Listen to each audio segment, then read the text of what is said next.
Cut, Firia,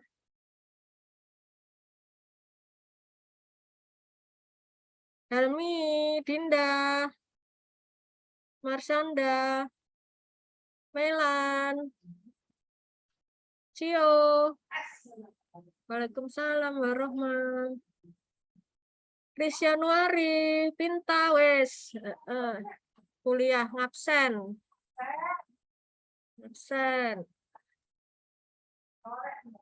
Iya.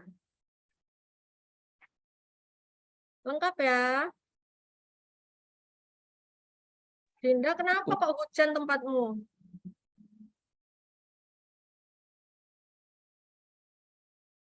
Yuk, ayo silahkan presentasi. Baik dokter, untuk yang presentasi hari ini kelompok A15 nih dok. Oke. Baik. Untuk yang share screen boleh share screen teman-teman. Mbak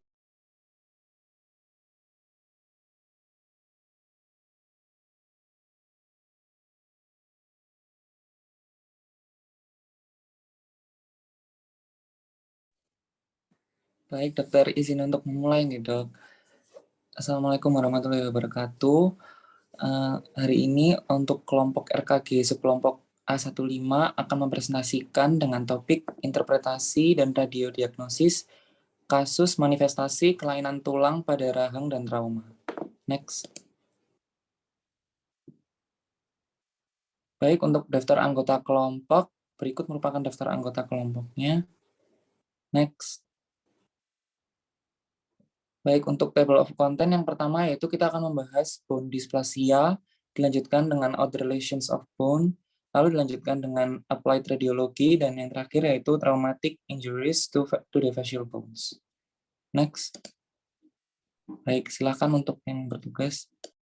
Baik, untuk yang pertama adalah bone dysplasia, yaitu merupakan sekelompok kondisi di mana tulang normal digantikan dengan jaringan fibrosa yang mengandung tulang abnormal. Next.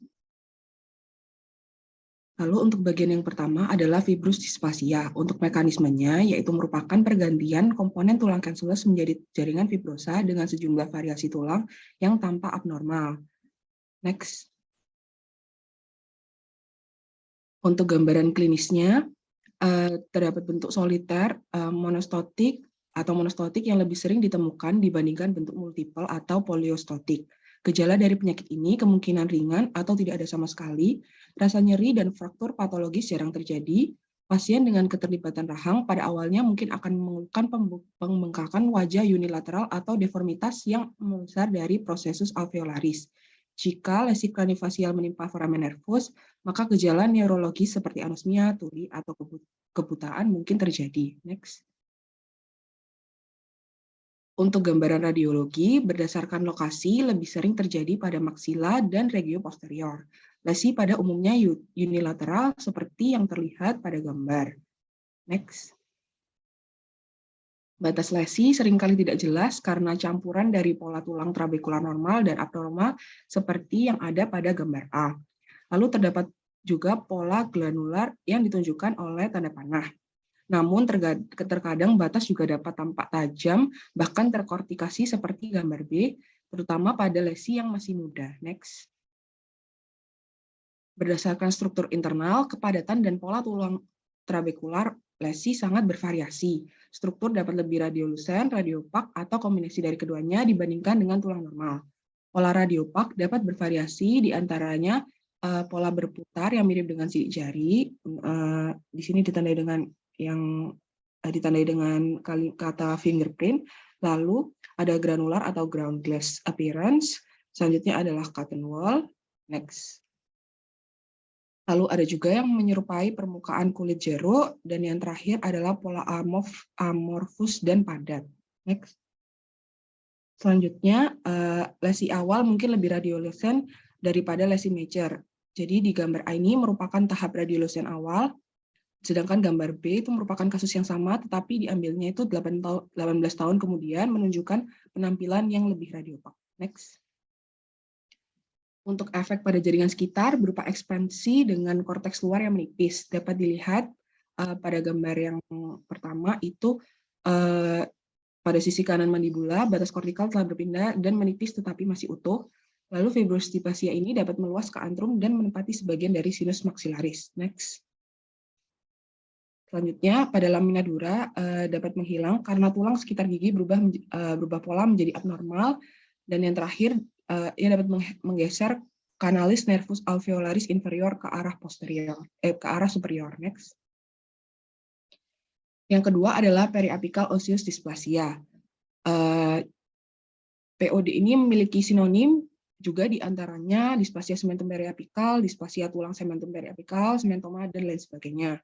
Lalu untuk mekanismenya merupakan perubahan lokal pada metabolisme tulang normal, menghasilkan rasopsi dan pergantian tulang casus menjadi jaringan fibrosa, tulang amorf, trabekula abnormal, atau kombinasi antara keduanya.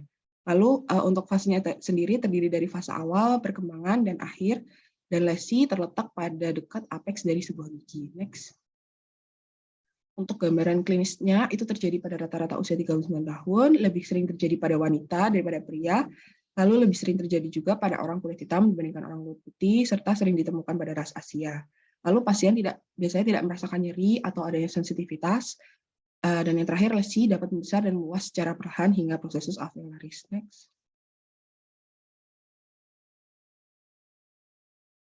Untuk gambaran radiologinya, berdasarkan lokasi, epicentrum biasanya terletak pada apeks gigi. Dalam kebanyakan kasus, lesi bersifat multiple dan bilateral, tetapi kadang-kadang lesi juga dapat berbentuk soliter.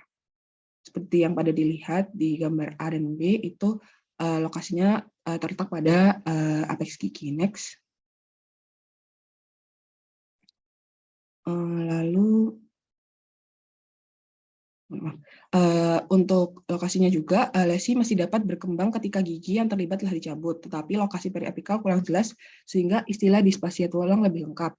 Jadi pada gambar itu merupakan pasien yang sama dengan jarak pengambilan gambar 3 tahun. Jadi terdapat perkembangan lesi soliter di daerah apikal dari situs ekstraksi molar pertama. Next. Untuk batas dan bentuknya, bagian perifer terdefinisi dengan baik, bersifat radiolusen dan dikelilingi oleh pita tulang sklerotik yang lebarnya bervariasi juga. Lalu lesi mungkin berbentuk irregular atau bulat dan oval yang berpusat di atas apeks gigi. Next. Struktur internalnya bervariasi tergantung kepada kematangan lesi. Pada tahap awal, tulang normal mengalami resopsi dan tergantikan oleh jaringan fibrosa yang biasanya bersambung dengan ligamen periodontal, menyebabkan hilangnya lamina dura. Lalu pada tahap campuran, jaringan radiopak muncul pada struktur radiolusen. Bahan ini biasanya amorf, memiliki bentuk bulat, lonjong, atau tidak beraturan. Dan yang terakhir, pada tahap yang sudah mature atau dewasa, struktur internalnya radiopak tanpa pola yang jelas. Next. Untuk efek pada jaringan sekitar, lamina dura gigi yang terlibat hilang dan membuat ruang ligamen periodontal menjadi kurang jelas atau tampak lebih besar, seperti yang dapat dilihat pada gambar-gambar yang tadi sebelumnya sudah ditunjukkan. Lalu ada resepsi atau hipermentosis pada akar gigi yang berada dalam lesi. Selanjutnya adalah lesi yang lebih besar dapat menyebabkan pelunasan rahang, dan yang terakhir lesi dapat meninggikan dasar antrum maksila. Next. Yang ketiga adalah florid osseous dysplasia. Memiliki sinonim di antara displasia cemento osseous florid, cementoma gigantiform, dan familial multiple cementomas. Untuk mekanismenya, FOD adalah bentuk POD yang tersebar luas dalam 3-4 kuadran atau pada seluruh rahang. Tulang casus normal mengalami pergantian dengan tulang amorf yang padat dan aselular dengan latar belakang jaringan fibrosa. Lesi memiliki suplai vaskular yang lemah sehingga rentan terhadap infeksi. Lalu untuk gambaran klinisnya, memiliki persamaan dengan POD dari segi usia, jenis kelamin, etnis, gambar radiografis, atau histologi. Terus seringkali tidak menimbulkan gejala, tetapi terkadang ada rasa nyeri yang terlokalisasi pada tulang yang terkena, terutama ketika kista tulang sederhana telah berkembang dalam lesi. Lesi yang luas sering disertai dengan pembengkakan tulang. Jika lesi menjadi infeksi sekunder, maka terjadi osteomielitis, termasuk ulcerasi mukosa dan fistula. Next. Lalu untuk gambaran radiologisnya, Untuk lokasinya, lesi biasanya bilateral dan muncul pada kedua rahang. Epicentrum berada di apikal gigi dalam prosesus alveolaris dan biasanya posterior cuspid. Pada mandibula, lesi terjadi di atas kanalis alveolaris inferior. Jadi pada gambar itu terdapat 3 lesi pada seluruh rahang yang dapat ditunjukkan oleh anak panah. Lalu untuk batasnya, dia terdefinisi dengan baik dan memiliki batas sklerotik yang lebarnya dapat bervariasi. Next. Untuk struktur internalnya, kepadatannya itu bervariasi. Lalu terdapat beberapa gambaran radiusan yang menonjol, biasanya mewakili perkembangan dari kista tulang sederhana. Kista ini bisa membesar dan melampaui batas lesi. Lalu daerah radiopak dapat bervariasi dari bentuk oval, kecil, dan melingkar, hingga menjadi besar, klasifikasi yang tidak beraturan, dan amorf. Next.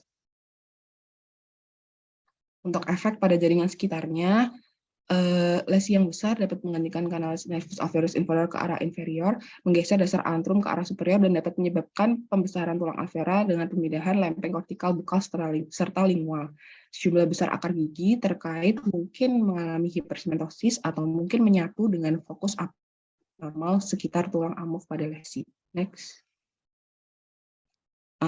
Untuk bagian yang kedua ada other lesions of bone. Next. Yang pertama yaitu central giant cell granuloma atau JGCG. Sinonim untuk JGCG yaitu antara lain granuloma giant cell pusat termasuk giant cell granuloma sel reparatif, lesi giant cell, dan tumor giant cell. Untuk mekanisme penyakitnya, central giant cell granuloma merupakan lesi yang reaktif terhadap stimulus yang belum diketahui atau lesi neoplastik. Mekanisme yang mendasarinya adalah neoplasma yang terdiri dari sel-sel mirip osteoblast giant cell tumors of bone. Next.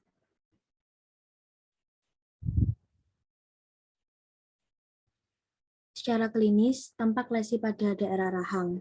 Pada umumnya terjadi pada remaja maupun dewasa muda berusia lebih dari 20 tahun. Tampak bahwa terjadi pembesaran tanpa disertai rasa nyeri. Namun, pada saat dilakukan palpasi dapat timbul rasa nyeri. Pada mukosa di atasnya terdapat keunguan. Lesi biasanya tumbuh lambat dan apabila tumbuh dengan cepat maka kemungkinan dapat menimbulkan keganasan. Next. Selanjutnya adalah gambaran radiografinya. Yang pertama, lokasi lesi berkembang pada mandibula 2 kali lebih sering daripada maksila. Pada dekade kedua pertama, pusat lesi cenderung berada pada anterior molar pertama mandibula dan anterior cuspid maksila. Next.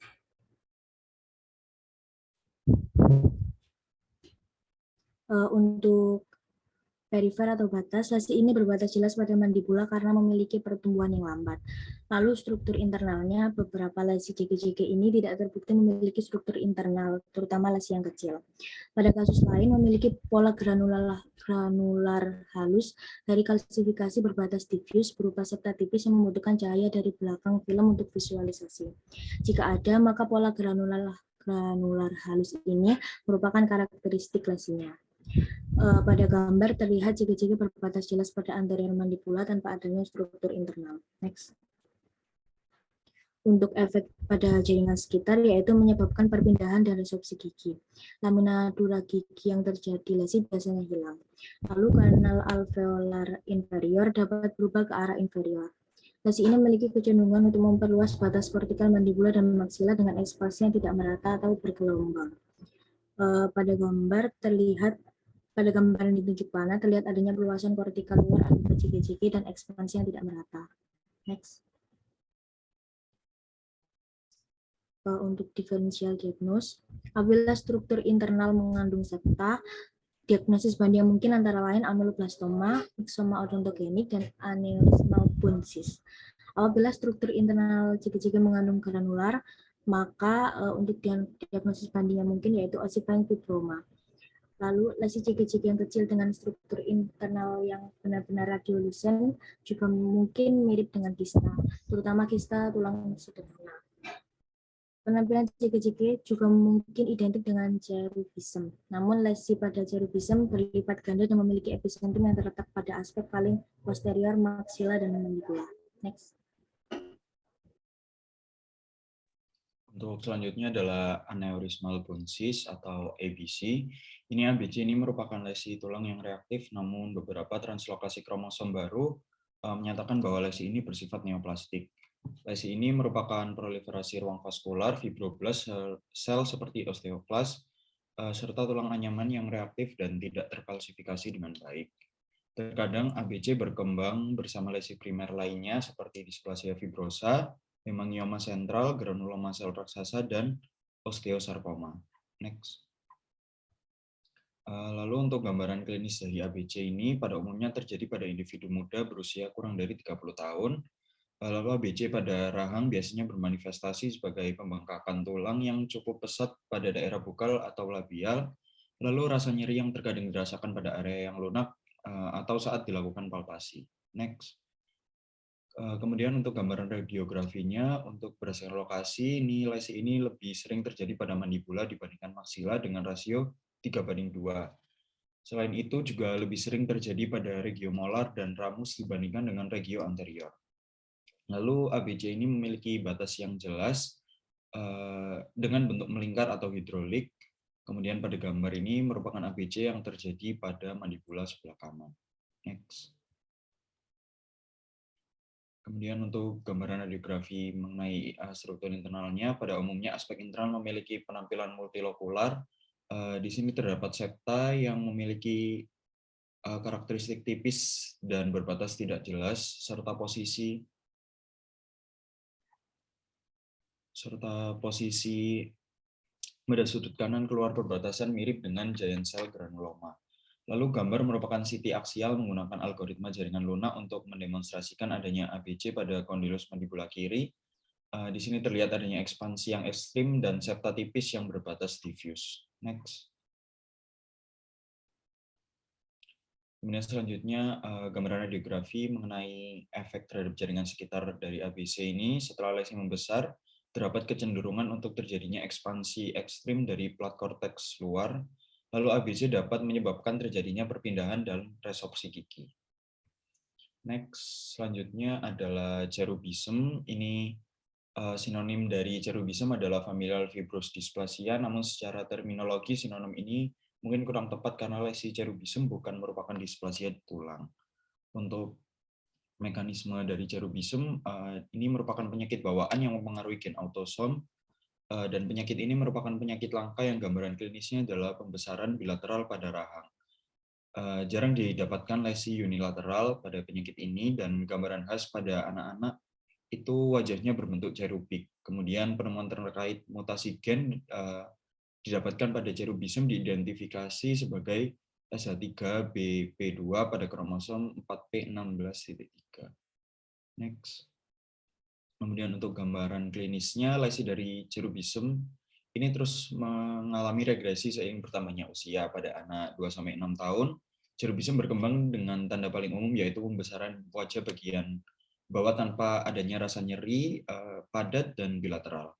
Lalu pembesaran yang terjadi terkadang diikuti dengan pembesaran kelenjar submandibula dan getah bening tanpa ada kelainan sistemik yang terlibat. Lalu pada kasus ringan, kadang lesinya tidak nampak dikarenakan morfologi pipi anak yang cenderung cabi. Kemudian gejala klinis lain ada eyes raised to heaven appearance.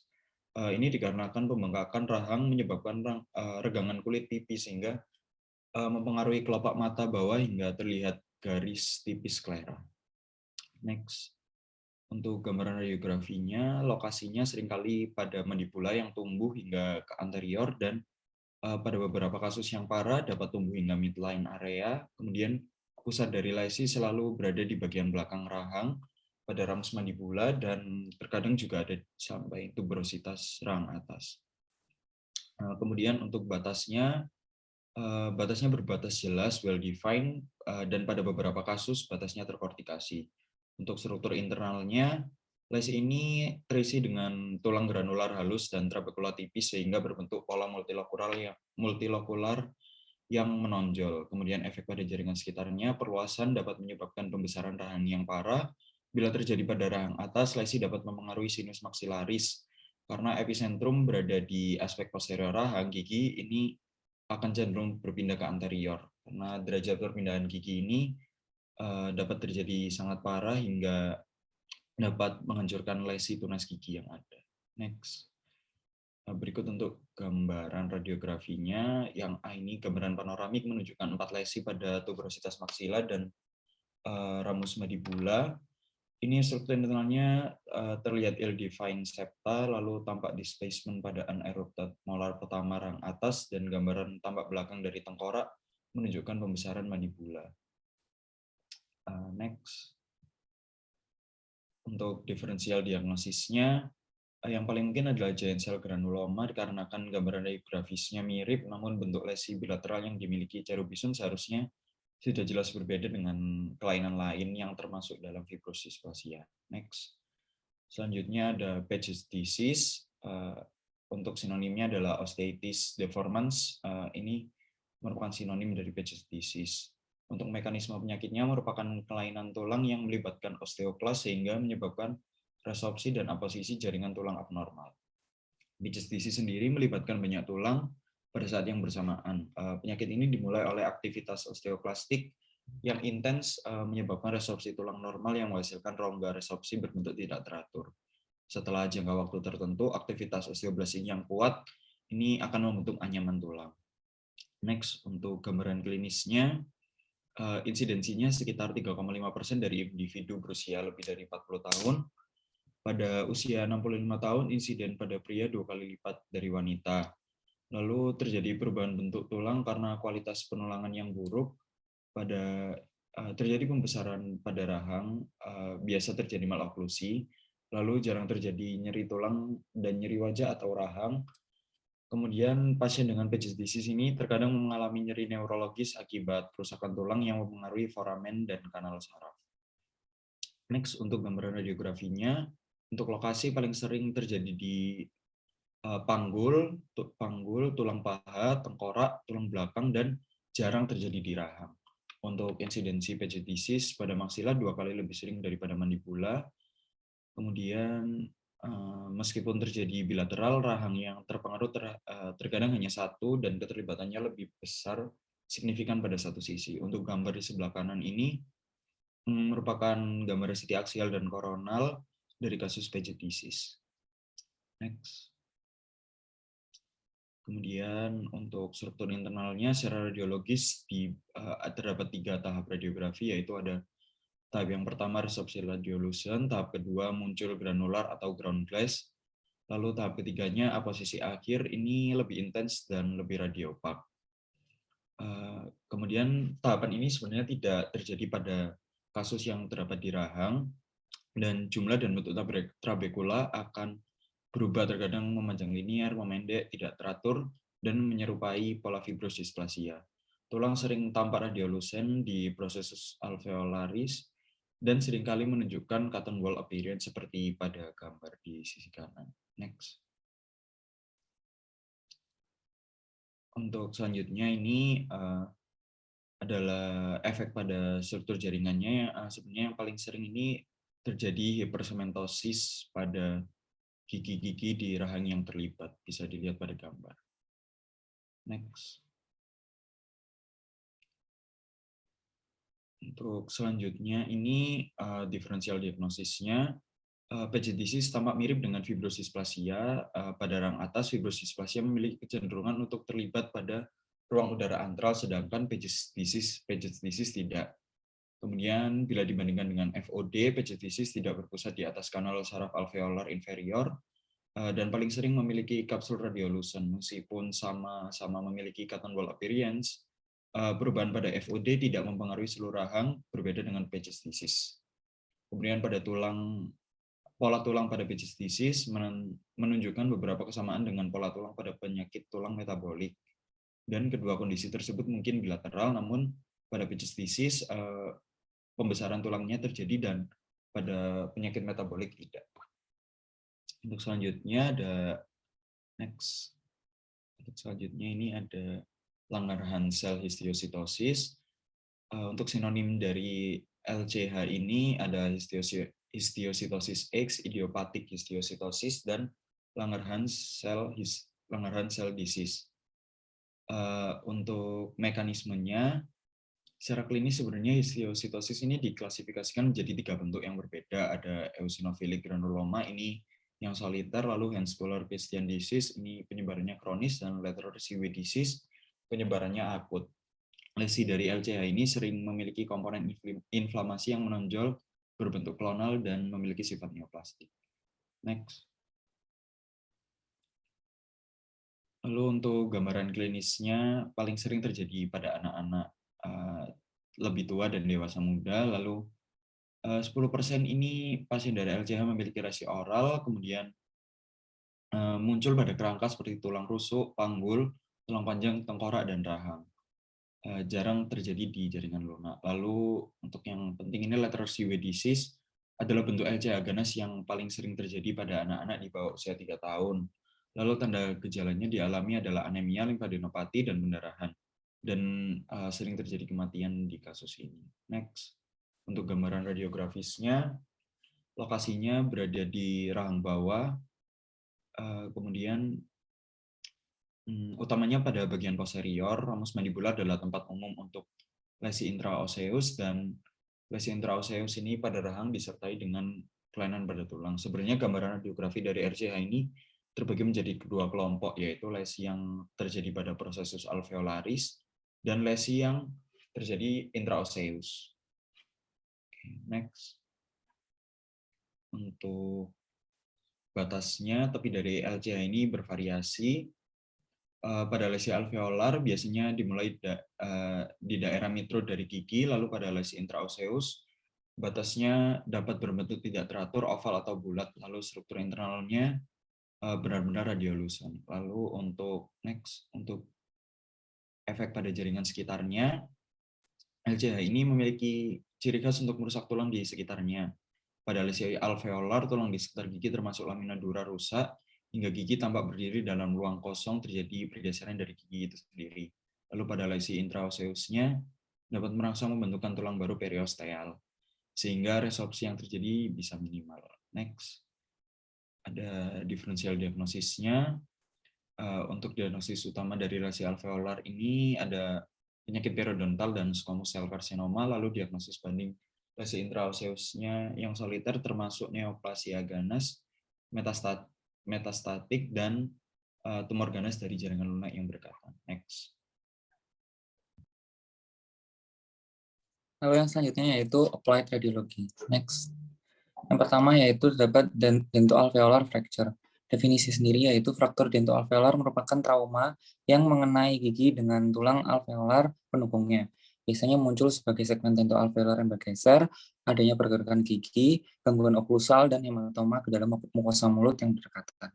Untuk pencitraan atau imagingnya sendiri, trauma yang terjadi pada dentoalveolar selalu membutuhkan pencitraan oral untuk mendapatkan detail anatomis yang baik, dengan minimal 2 pencitraan periapikal dengan angulasi sinar X-ray yang berbeda untuk mengidentifikasi adanya fraktur pada daerah dentoalveolar. Next.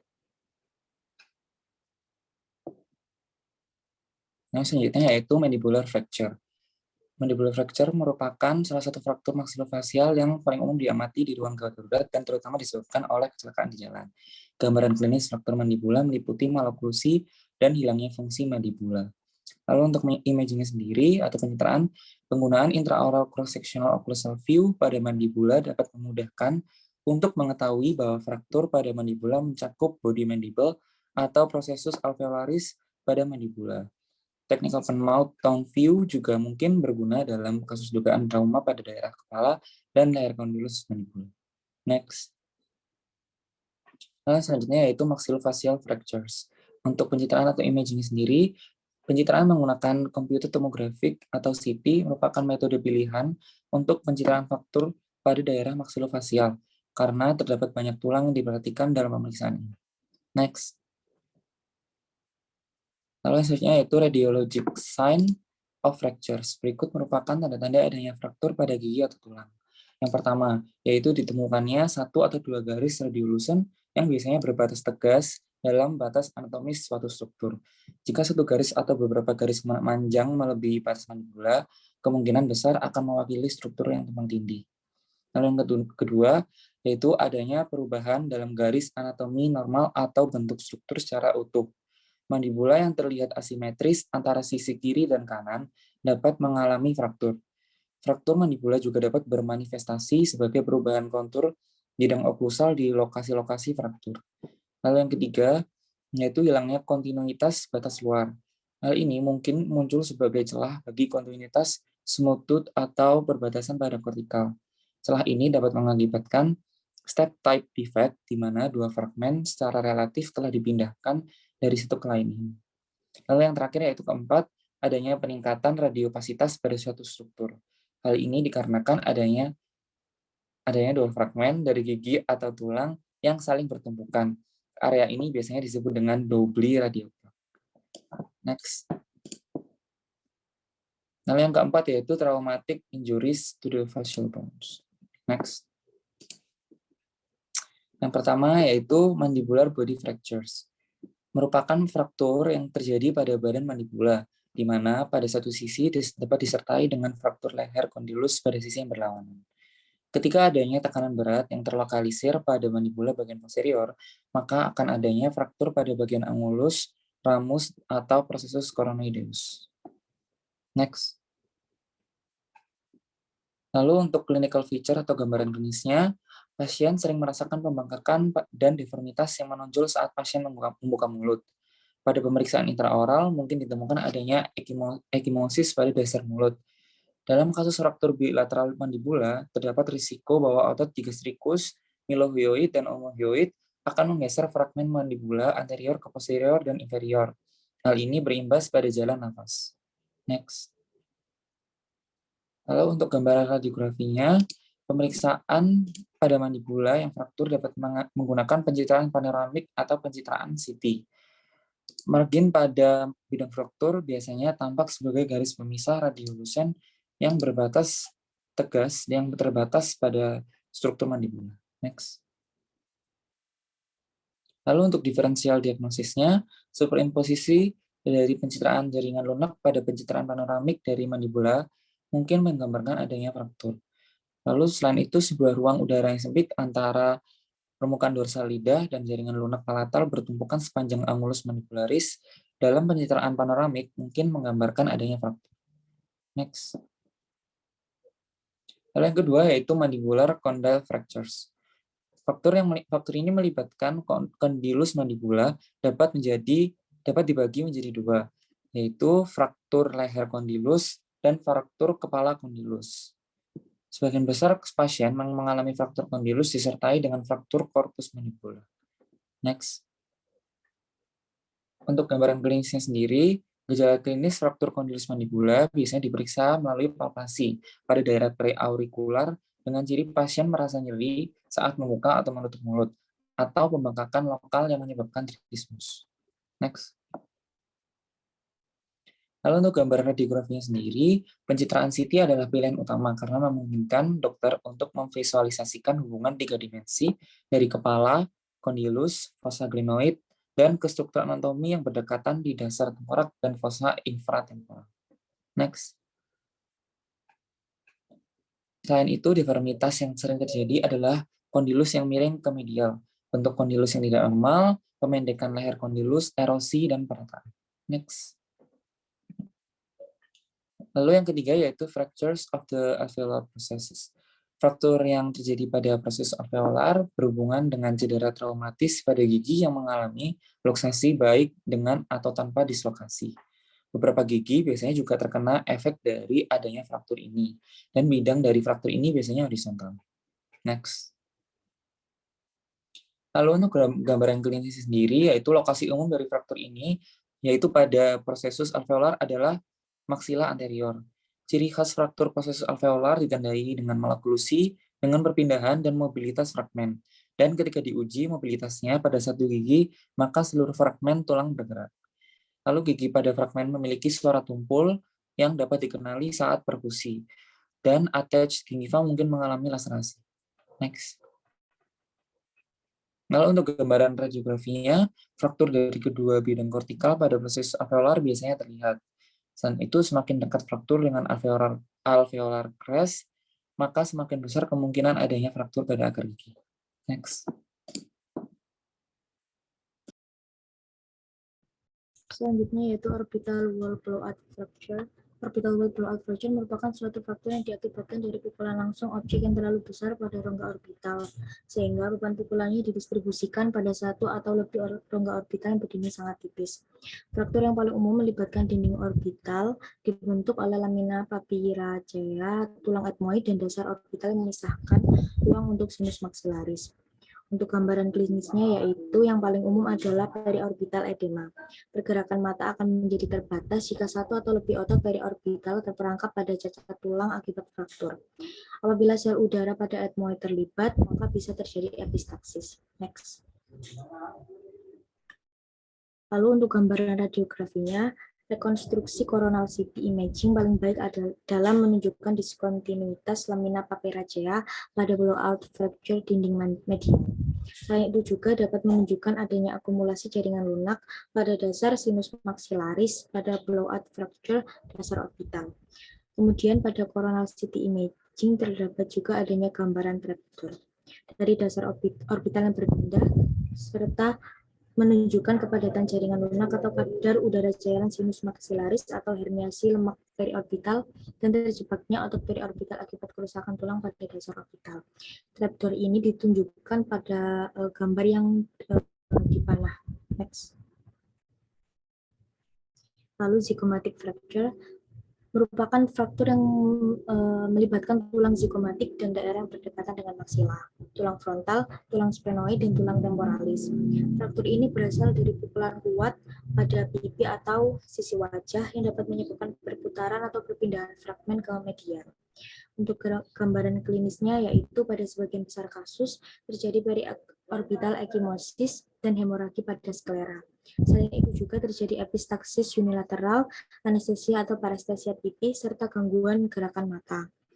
Adanya diplopia menunjukkan cedera yang signifikan pada dasar orbit.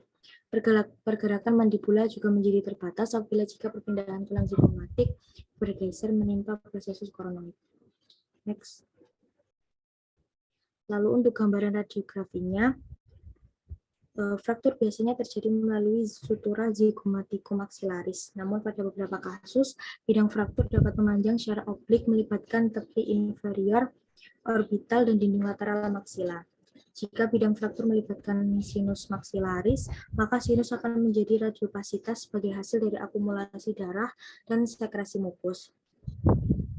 Gambaran panoramik dari arcus zygomaticus seringkali menunjukkan sutura zygomaticotemporal sebagai garis radiolucent yang memiliki gambaran dari diskontinuitas pada tepi inferiornya.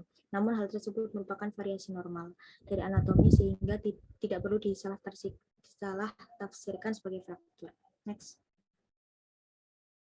Selanjutnya yaitu liver fractures merupakan fraktur kompleks yang meliputi beberapa tulang wajah yang dapat diklasifikasikan menurut ahli bedah Prancis bernama Lifford. Fraktur ini terjadi pada satu atau lebih lempeng pterygoid tulang sphenoid. Bagian besar Lifford fracture terjadi secara unilateral. Next.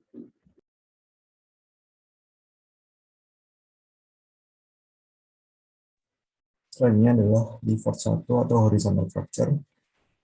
Lifford 1 ini merupakan fraktur horizontal pada korpus maksila yang mengakibatkan lepasnya prosesus alveolaris dan juga tulang rahang atas yang berdekatan dari wajah bagian tengah. Lifford 1 ini akibat dari adanya gaya traumatik yang diarahkan secara horizontal ke posterior di dasar hidung. Untuk gambaran klinisnya, pada Lifford 1 ini gigi posterior rahang atas berkontak dengan gigi rahang bawah terlebih dahulu, sehingga menghasilkan gigitan terbuka anterior, dagu retrusi, dan juga wajah yang panjang. Untuk gejala lainnya yaitu pembengkakan dan memar pada mata, nyeri di hidung dan wajah, kelainan bentuk wajah, dan juga perataan pada bagian tengah wajah, serta epistaksis. Selanjutnya untuk gambaran radiografinya, untuk gambar A ini merupakan gambar aksial fraktur Lifford 1 yang melibatkan dinding anterior dan juga posterolateral maksila kanan dan juga kiri, serta lempeng pterygoid. Serta juga ada terdapat gambaran sinus maxillaris yang juga terlihat dengan sedikit kumpulan udara yang tertahan di sinus maxillaris sebelah kiri. Kemudian untuk yang gambar B ini merupakan gambaran rekonstruksi 3 dimensi yang menunjukkan peluasan bidang fraktur dari atas dasar hidung ke posterior melalui tuberositas rahang atas. Selanjutnya adalah Lifford 2 atau pyramidal fracture, merupakan bentuk piramidal pada posterior anterior. Hal ini merupakan akibat dari adanya kekuatan kekerasan pada posterior dan juga superior melalui dasar hidung. Gaya ini memisahkan maksila dari dasar tengkorak. Untuk gambaran klinisnya yaitu terdapat edema masif dan pembengkakan pada sepertiga tengah wajah, kemudian ekimosis berkembang di sekitar mata dalam beberapa menit setelah cedera, konjungtiva kuadran dalam mata merah, kemudian hidung yang patah tergeser karena wajah jatuh, dan hidung serta wajah memanjang. Dan adanya sebuah gigitan terbuka anterior terjadi serta epistaksis. Selanjutnya untuk gambaran radiografinya yaitu terjadi fraktur tulang hidung, kemudian prosesus frontal maksila, tepi infraorbital dan juga dasar orbita, serta pada inferior dan juga posterior ada keterlibatan tulang zigomatik atau proses zigomatik dari rahang atas, kemudian pemisahan sutura zigomatiko-maksilari, dan fraktur dinding lateral sinus maksilaris dan lempeng pterygoid, serta adanya keterlibatan ethmoid air cell dan juga sinus frontal dan juga maksila, sehingga menyebabkan penebalan mukosa sinus atau akumulasi tingkat cairan darah di ruang udara. Selanjutnya adalah Clifford 3 ataupun craniofacial disjunction. Ini merupakan kekuatan traumatis yang cukup besar untuk memisahkan sepertiga tengah kerangka wajah sepenuhnya dari tengkorak. Untuk gambaran klinisnya yaitu adanya cedera jaringan lunak parah dengan edema masif, kemudian hidung mungkin tersumbat dengan darah ataupun bekuan darah, atau terdapat rhinorrhea cairan cerebrospinalis. Kemudian juga terjadi perdarahan ke dalam jaringan periorbital dan juga konjungtiva, dan ada tanda-tanda mata yang penting secara neurologis mungkin ada. Kemudian ada cekung pada wajah, open bed anterior, dan juga pada palpasi intraoral dan juga ekstraoral menunjukkan kontur yang tidak teratur. Untuk gambaran radiografinya yaitu distraksi dari frontonasal, frontomaksilari, zigomatiko-frontal, dan sutur zigomatiko-temporal, dan fraktur melalui tulang hidung, proses frontal rahang atas, dasar orbita, dan juga plat pterygoid. Untuk struktur internal dari fraktur yang terkait ini melibatkan dinding semua sinus paranasal, sehingga menghasilkan radiopak dengan penebalan mukosa. Untuk gambar CT axial yang A ini menunjukkan Clifford 3 bilateral dengan distraksi pada frontonasal. Dan untuk yang ini merupakan gambaran dari fraktur tulang hidung, prosesus frontal maksila, dasar orbita, dan juga lempeng pterygoid.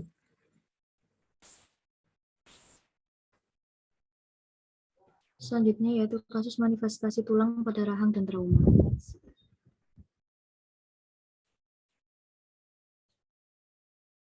Kasus 17, kelainan tulang pada rahang.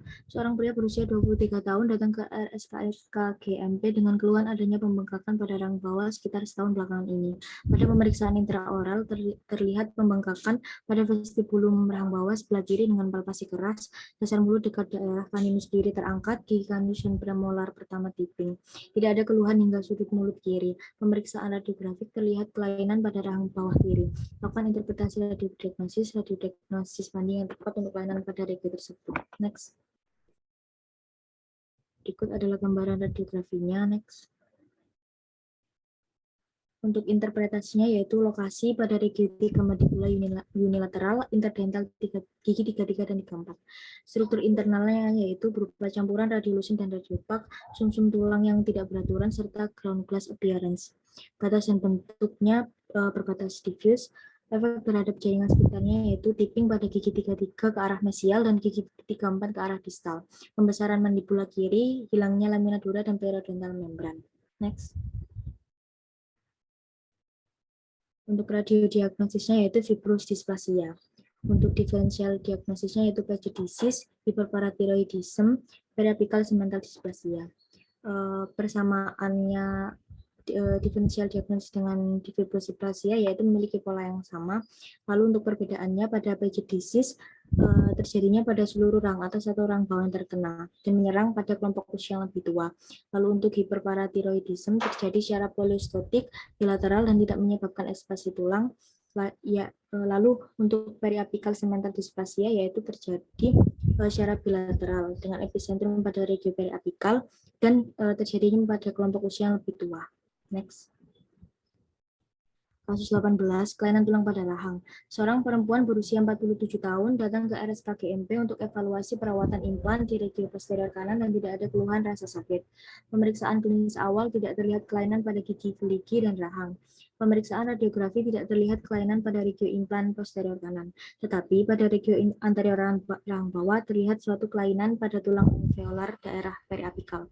Pemeriksaan pada gigi anterior, gigi vital. Lakukan interpretasi radiodiagnosa banding tepat kelainan pada regio tersebut. Next. Berikut adalah gambaran radiografinya. Next. Untuk interpretasinya, lokasi berada pada anterior rahang bawah di daerah periapikal gigi 33, 32, 31, 41, dan 42. Struktur internalnya yaitu campuran radiolucent dan radiopak. Untuk bantas dan bentuknya yaitu lesi multilokuler dengan bentuk oval. Efek terhadap jaringan sekitar yaitu hilangnya lamina dura dan periodontal membran di sepertiga apikal. Next. Untuk radiodiagnosisnya yaitu periapical osseous dysplasia atau POD tahap mixed stage. Untuk diferensial diagnosisnya yaitu benign cementoblastoma. Persamaan POD dengan benign cementoblastoma yaitu benign cementoblastoma ini melekat pada permukaan akar, di mana memiliki persamaan dengan POD yang terjadi pada daerah periapikal. Untuk perbedaannya yaitu benign cementoblastoma terdapat pola unik pada struktur internalnya, yaitu pola yang menyebar. Ekspansi yang disebabkan oleh benign cementoblastoma lebih konsentrik daripada POD. Next. Selanjutnya adalah kasus 19, kasus trauma, yaitu seorang laki-laki berusia 40 tahun datang ke dokter gigi setelah mengalami kecelakaan lalu lintas dan gigi depannya terbentur setir. Akibatnya salah satu gigi depannya goyang dan sakit. Pemeriksaan klinis terlihat edema pada bibir atas dan gigi goyang 3 derajat, serta drag dan perkusinya positif. Hasil pemeriksaan radiografi terlampir, serta lakukan interpretasi radiodiagnosa banding yang tepat untuk kelainan pada radio tersebut. Untuk interpretasinya yaitu untuk mahkota dalam batas normal, kemudian untuk kondisi akar dan saluran akar yaitu tunggal, saluran akarnya lurus, serta pada sepertiga apikal terdapat gambaran radiolucent horizontal. Jaringan periodontal alveolar case-nya terjadi resorpsi, lamina dura sepertiga apikal menghilang, serta membran periodontal sepertiga apikal menghilang. Untuk radiodiagnosis yaitu fraktur akar horizontal, dan diferensial diagnosis yaitu superimposisi gambar fraktur prosesus alveolar atau kanal neurovaskular kecil atau struktur jaringan lunak seperti bibir, kala hidung, atau lipatan nasolabial di atas gambar akar yang mungkin mirip atau meniru fraktur akar. Dan yang terakhir adalah kasus 20, kasus trauma, yaitu seorang laki-laki berusia 26 tahun datang ke dokter gigi setelah pipi kirinya terbentur akibat kecelakaan dan mengeluh rahang kirinya sakit, serta tidak dapat membuka mulut dengan lebar. Dokter gigi memberikan rujukan untuk pembuatan foto panoramik untuk mengevaluasi kondisi rahang tersebut. Hasil pemeriksaan radiografi terlihat kelainan pada rahang kiri, serta lakukan interpretasi radiodiagnosa banding yang tepat untuk kelainan pada radio tersebut. Berikut adalah gambaran radiografinya. Untuk interpretasinya, lokasinya yaitu sebelah distal gigi 34 pada bodi mandibula. Kemudian untuk batas dan bentuk yaitu batas berupa garis vertikal radiolucent dari apikal gigi 34 hingga ke tepi inferior mandibula. Untuk efek terhadap jaringan sekitar yaitu memotong kanalis mandibularis dan mengganggu nervus alveolaris inferior. Dan untuk radiodiagnosisnya yaitu fraktur mandibula, diferensial diagnosisnya yaitu superimposisi gambar jaringan lunak pada gambar panoramik mandibula di mana ruang udara antara permukaan dorsal lidah dan dinding faring posterior tampak mirip dengan fraktur pada pandangan lateral mandibula. Berikut adalah referensi yang kami gunakan. Sekian presentasi dari kelompok kami. Terima kasih. Wassalamualaikum warahmatullahi wabarakatuh. Oke. Ini dulu ya. Ini waktunya kurang berapa menit lagi nih? Oh, kurang 1 menit. Jadi gini ya, untuk apa namanya bahan kalian yang sekarang ya, untuk apa namanya kelainan tulang pada rahang yang kalian pelajari hanya 2 ya, yang kompetensi S1 hanya 2.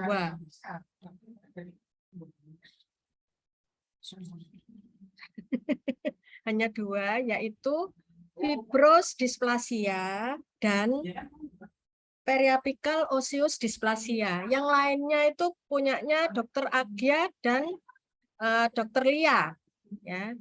Jadi kalian enggak usah belajar yang lainnya, tapi DD harus tahu loh ya. Sinonim DD harus tahu. Karena ini memang kasusnya kasus yang jadi kompetensi S1 hanya diberi 2 itu saja.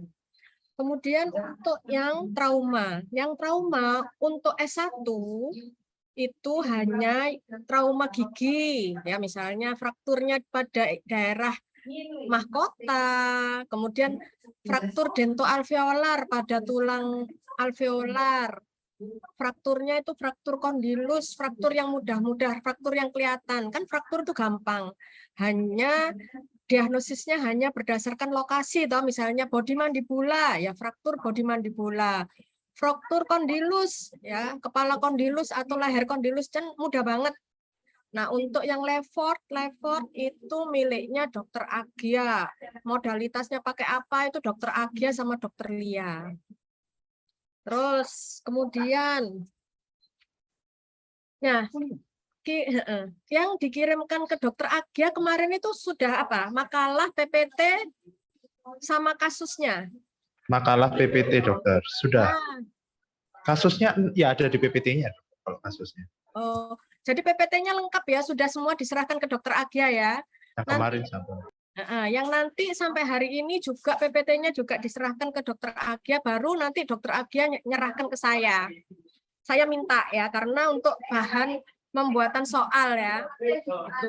Nah, kemudian ada yang perlu saya tanyakan. Apakah saat minggu depan itu kalian libur? Enggak. Apa? Ada apa? Sudah UTS?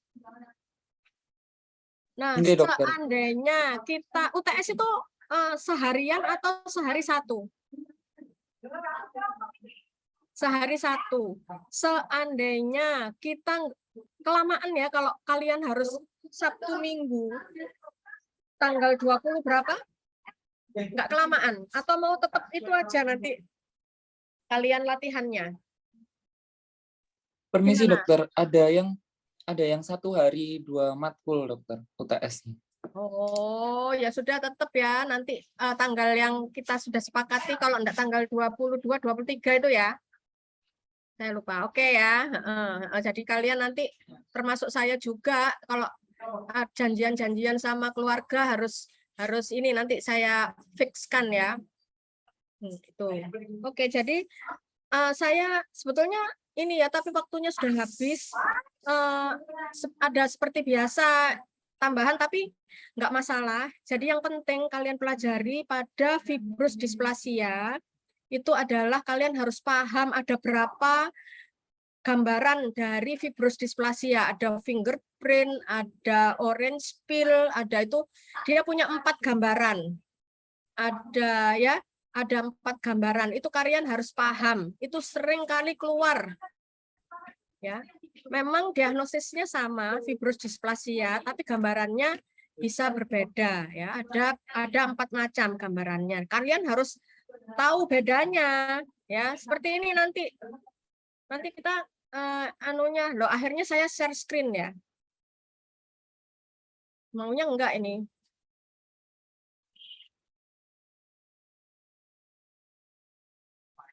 Bentar.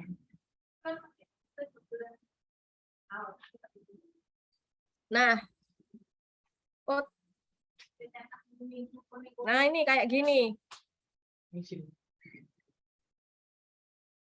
Nah, kalian harus tahu yang ini apa diagnosisnya. Apakah ground glass? Apakah yang ini termasuk yang mana? Ya, ini keluar kayak gini-gini.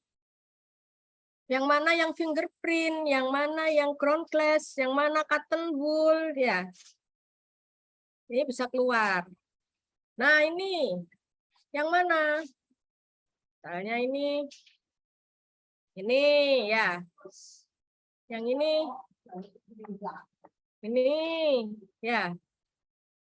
Yang ini yang mana? Ya, kalian harus belajar karena dari satu radiodiagnosis ada 5 gambaran. 5 gambaran ya. Oke, seperti itu. Kalau POD ya, kalau POD itu dia ada 3 tahapan. Ada 3 tahapan ya. Ada 3 tahapan, ada tahapan yang itu sembunyi kok. Tahapan yang apa? Yang early stage ya, mix sama yang sudah matang itu tadi, mature ya. Ada 3 tahapan. Nah, gambarannya ini harus tahu ya, nanti ini internal strukturnya yang membedakan. Ya, internal struktur yang membedakan diagnosis dari POD. Kalau internal strukturnya campuran, kalau radiolucent, nah, itu mah yang tahap awal. Kalau mix, maka yang tahap campuran ya. Kalau yang ini fase matang kayak masakan aja ya, matang ya.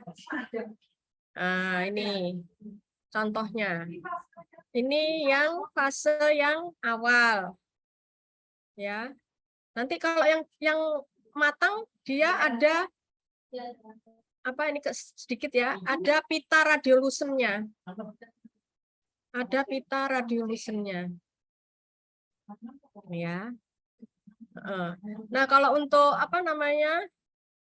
Untuk trauma atau fraktur cuman itu saja, sangat mudah ya, sangat mudah.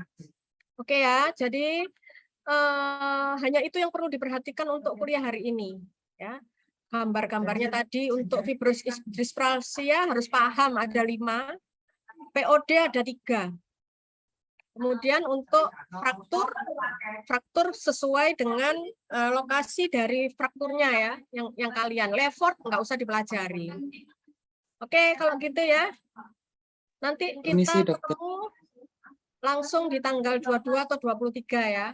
Kalian belajar ya, nanti kita akan berlatih bersama-sama. Oke, makasih ya atas perhatiannya. Permisi, dokter. Heeh. Enggak, dokter. Apakah kami boleh meminta PPT materinya enggak, dok, untuk belajar sebelum UTS, dokter? Iya. Oke. Nakalan ya. Kamu kan sudah bikin. Ya wes. Nanti tak kirim. Jangan lupa ke dokter Agia dikirim semuanya ya. Baik, dokter. Terima Oke. kasih. Ya, yuk. Assalamualaikum. Waalaikumsalam. Waalaikumsalam. Terima kasih, dokter.